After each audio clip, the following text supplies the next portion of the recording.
Que serviço seja esse? Seja ele pela delegacia, seja ele pelo conselho tutelar, seja ele de forma espontânea, seja ele de maneira...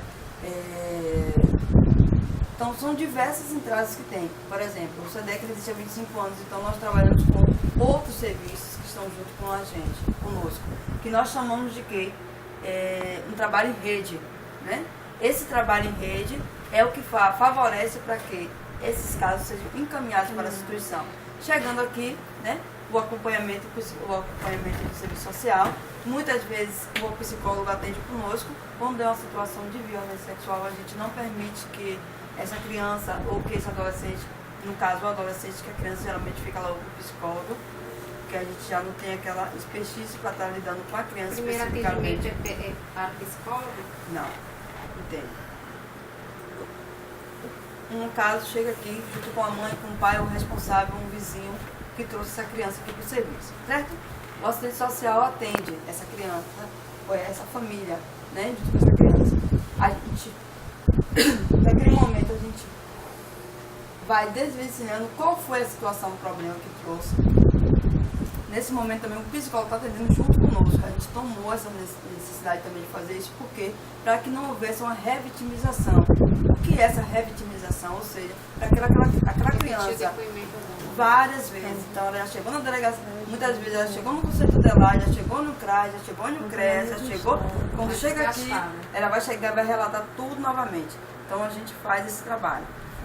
Lembrando que esse trabalho não pode ser perguntar à criança ou adolescente, né?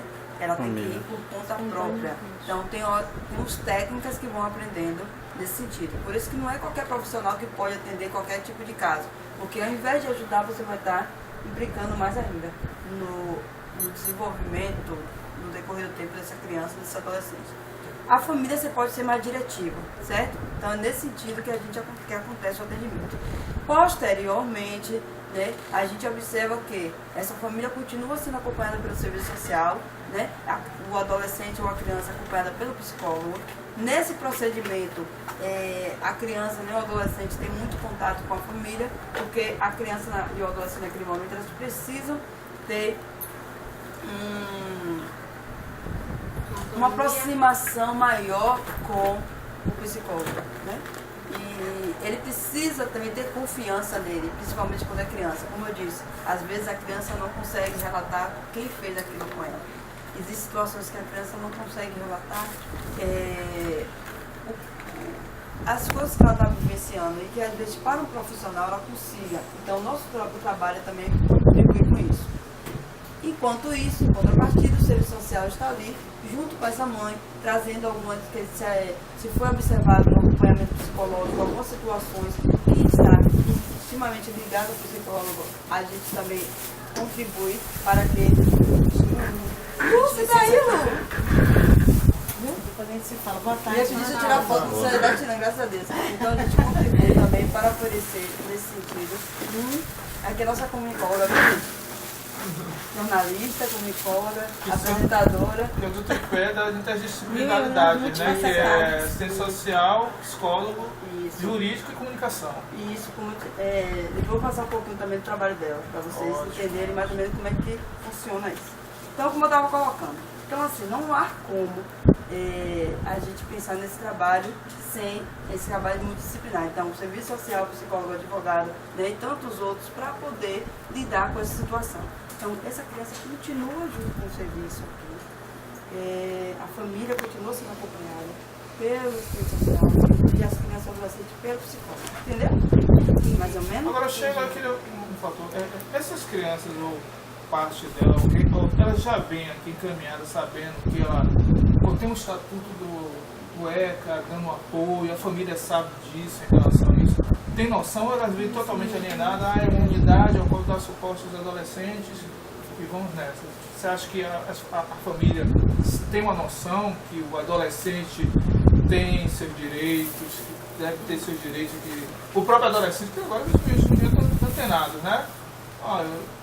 Eu estou sofrendo uma situação injusta, eu sei que tem aí o estatuto do adolescente que me importa, tem alguns que vêm já com essa concepção, ou muitos já ainda vêm alienados em relação a isso tudo? o que acontece? O nosso trabalho também tem um foco muito da questão do empoderamento dessas famílias.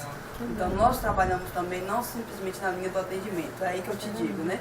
Tem uma questão extremamente importante que é, não há como fazer um trabalho desse simplesmente, por isso que eu falo da questão da integralidade, não há como pensar um trabalho simplesmente ver essa criança em partes.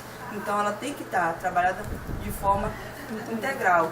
Então, essa questão de dizer assim, da questão do Estatuto da Criança e Adolescente, então nós temos 2 grupos aqui dentro da instituição, que é o grupo familiares, onde esse grupo a gente discute temáticas, inclusive o Estatuto da Criança e Adolescente. Por exemplo, no decorrer do tempo a gente percebe, aí que vem de novamente o trabalho do assistente social. Nós percebemos que essa criança está fazendo trabalho infantil, né? Está desenvolvendo algum trabalho e que a gente percebe que ela traz no atendimento, né? Inclusive no atendimento psicológico. Então, nesse sentido, o que o serviço social chama, né? Chama essa mãe para a responsabilidade. Vai colocando para ela de uma forma também que a gente não pode, de alguma forma, olha, seu filho vai fazer isso, se você botar seu filho para trabalhar, você vai responder por isso. A gente tem que entender também a dinâmica familiar de cada família. Acontecem situações onde essa criança ou esse adolescente vai para o mercado de trabalho por essa família não ter condições, então essa mãe faz vários tipos de... São várias necessidades que ela apresenta. Ela apresenta o porquê que ela vai levar essa criança. Então a gente vai contrapondo a isso. De que forma? Colocando para ela o porquê, né? O não trabalho infantil. O porquê nós temos que, de alguma forma, também criar estratégias onde a gente não precisa colocar essa criança para trabalhar. Então a gente vai buscando junto com ela.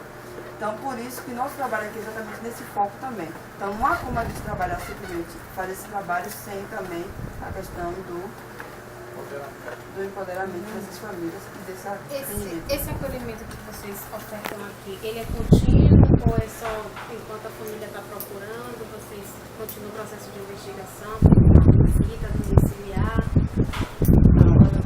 Aí a gente chama do trabalho do instrumental do profissional de serviço social. Nós temos aqui, primeiramente, que geralmente as pessoas acabam achando que aqui as crianças ficam acolhidas. Você vê que não tem nem quarto aqui, né? Todo mundo acha que a criança vem pra cá, fica acolhida, ou seja, que é um centro onde não tem nem como acolher o profissional quanto mais criança. Então, assim, não, aqui é um serviço onde ela tem um acompanhamento, volta para as suas casas, esse atendimento é semanal, né? Então ela vem aqui toda semana buscar esse atendimento, né, psicológico e jurídico também, quando há necessidade. Ou seja, por exemplo, o advogado, aconteceu uma audiência, aconteceu uma situação onde essa mãe precisa dar explicações para esse advogado, então ela vem aqui. Nesse período que ela vem semanalmente, o assistente social acolhe essa família, no sentido de fazer o quê, né? Fazer esse trabalho também de sensibilização, ver como é que está, se tem alguma coisa ali que não está com dificuldade, então a gente vai fazer esse trabalho também. Então, o que acontece? Nesse sentido, a gente faz esse trabalho, que não é de acolher criança alguma aqui. Então, nesse trabalho que a gente desenvolve também, há uma questão extremamente importante, que é os instrumentos, né, nossos, que é do serviço social, que é a visita domiciliar, que é a reunião, que é o atendimento, que é as palestras, as capacitações, tudo isso também são expertise do nosso fazer profissional. Então, ele não se dirige simplesmente. Se eu quiser saber da realidade daquela criança, eu tenho que ir até a casa dela. Estilo home care mesmo, não, porque a gente dá um nome de visita domiciliar. Como é isso? É para se aproximar daquela situação problema. Por exemplo, uma situação onde a gente percebe que a gente precisa entender a conjuntura daquela família, saber como é que ela está lidando com aquela situação, como é que estão os outros membros da família, que às vezes eles não vêm para cá, então a gente precisa ir lá. E se continua a situação ocorrendo, né? Porque a gente não tem como adivinhar, porque quando chega lá não vai ter ninguém, né, abusando de uma criança naquele momento, acredito. Mas assim, a gente vai ter que ter aquela expertise de ter entendido, assim, por exemplo, o ambiente que a criança vive. Por exemplo, há situações onde, em casas que só tem um cômodo, né, onde todo mundo mora ali amontoado. Então, a gente... Vocês dão esse suporte, também da questão da saúde, não só mental, mas estrutural mesmo do próprio adolescente. Olha, seu filho tá meio anêmico, ele precisa de um tratamento, de um acompanhamento médico. Vocês têm essa capacidade também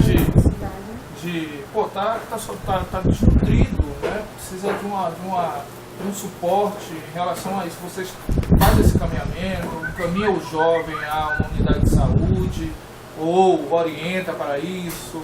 Olha, o que acontece é que a gente nunca precisou não, porque assim, pelo que eu percebo, nas comunidades hoje em dia, eles trazem sempre, que dão sempre acompanhamento médico, né? Então, assim, o que a gente observa é que se caso, né, aparecer uma situação desse tipo, onde a gente perceber que a criança está com alguns problemas, inclusive, por exemplo, uma criança chega para o atendimento, naquele momento ela fala que está com fome.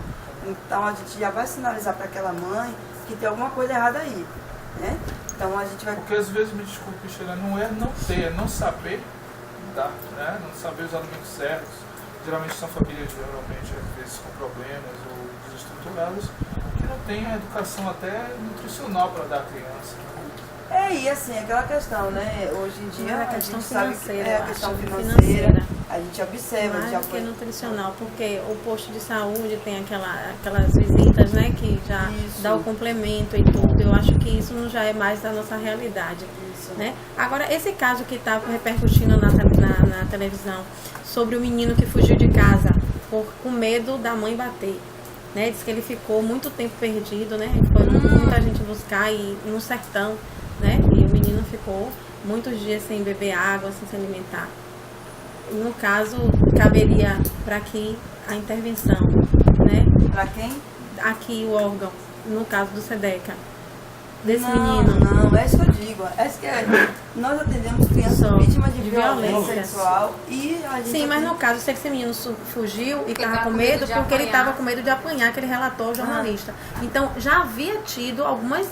vamos dizer assim, alguns eventos de violência com essa criança. Certo. Né? Aí, no porque caso... se ele já fugiu por isso, é porque já houve algum acontecimento dessa circunstância. Pronto. Porque assim, ó, existem serviços que é específico para lidar com essa situação de outro tipo de violência, que é o CREAS, que ele inclusive atende também atendimento a vítimas de violência sexual. E não só a criança e adolescente, mas também adulto. Você já ouviu falar do serviço CREAS? Né? É ele que atende, a responsabilidade dele é essa, né? Fazer esse tipo de acolhimento. Nesse momento, essa unidade ela vai ser acionada para que ela possa estar acompanhando essa família. Primeiramente, né? E posteriormente a isso, vai começar a perceber também quais são outras realidades. Se essa mãe precisar ser responsabilizada por tal ato, também nesse serviço é que vai ser feito todo tipo de ação, entendeu? Quando você traz a questão da capacitação, como você falou anterior, é referente a cursos profissionalizantes? Não. Como seria essa capacitação? Por exemplo, esse projeto aqui, tá vendo? Ele foi feito com o intuito de sensibilizar o trade turístico, né? Então, assim, a gente vai capacitando profissionais, né? Para que eles possam, de alguma forma, também estar lidando com a situação de violência sexual. Então, não adianta simplesmente a gente pensar na... Por isso que eu disse, hoje em dia, para atender um serviço como esse, atender crianças vítimas de violência sexual, você tem que estar com algum tipo de expertise, você precisa conhecer aquela realidade. Porque senão você acaba, de alguma forma, ao invés de estar condicionando melhores para a vida daqueles indivíduos, você está piorando. Porque geralmente as pessoas acabam achando que é fácil. Chegou lá, ouviu, pronto, o caminho. Não. Ela traz ali naquele bojo ali diversas situações as quais você precisa estar descobrindo. Então, assim, existem situações que você pode estar deparando com a pessoa que está com algum problema que às vezes não é com a criança, é ela mesma. Então, quando você traz essa questão de projeto, ele se enquadra dentro de medidas socioeducativas?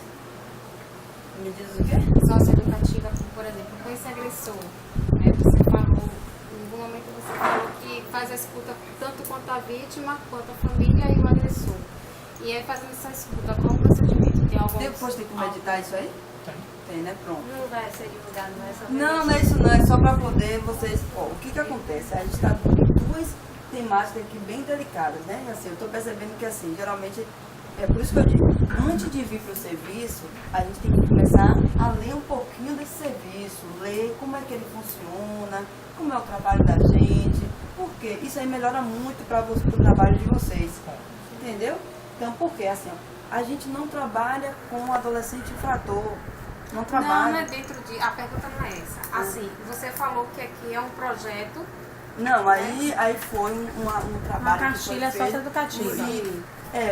Uma cartilha que tem o intuito de sensibilizar, né, esse setor turístico no sentido de quê? De promover, né, uma expertise na questão da campanha de exploração, da campanha não, de sensibilização da violência sexual e da exploração sexual. Certo? Aí você Aí traz isso aqui para a comunidade, para a população. Isso, aí a gente vai disponibilizando esse material, né, para o setor turístico, taxista, hotéis, todo esse projeto aqui que foi feito, né? Então, quando vocês forem ler, aí ele é realizado para esse serviço. Nesse local, a gente tem uma intenção de sensibilizar essas pessoas para que eles possam, de alguma forma também, estar contribuindo com a gente e a gente possa fazer uma rede, onde tem uma questão muito importante também, que é não tem como você ir para um determinado lugar e falar assim, olha, não explore as crianças, não abuse e sai de lá dessa forma. É preciso você sensibilizá-los às consequências disso. Por exemplo, quando se fala da exploração quando você fala da exploração punições do que propriamente educativa. Quando você fala da exploração sexual, geralmente as pessoas falam assim, as meninas estão ali porque elas querem. Elas estão ali porque elas são descaradinhas, porque elas gostam, né? Então, assim, tem comida, tem tudo dentro de casa. Mas a gente tem que entender que, na verdade, nós precisamos ir além disso, né? Porque, senão, a gente acaba, de alguma forma, também entrando numa seara onde os agressores ficam livres, né? E as nossas crianças, nossos adolescentes é que sofrem. Há uma interação, há uma troca de informação entre o SEDEC e o Ministério Público, nós trabalhamos órgãos governamentais, isso, nesse fator, há uma, não ajuda, mas uma interação de dados entre vocês. O que acontece? Aí é bacana você cantar isso, porque assim, às vezes a gente precisa estar entrando em contato com toda a rede. Então, assim, o nosso se chama Sistema de Garantia de Direitos de Crianças e Adolescentes. O que é esse Sistema de Garantia de Direitos? Muito bacana, tanto que isso aí já é uma outra coisa para uma outra aula, viu? Bom. Sistema de Garantia dos Direitos nada mais é do que, de uma forma bem explicativa, está lá no Estatuto da Criança e do Adolescente. Os órgãos têm que estar articulados, né, para que possa garantir os direitos de uma criança e de um adolescente.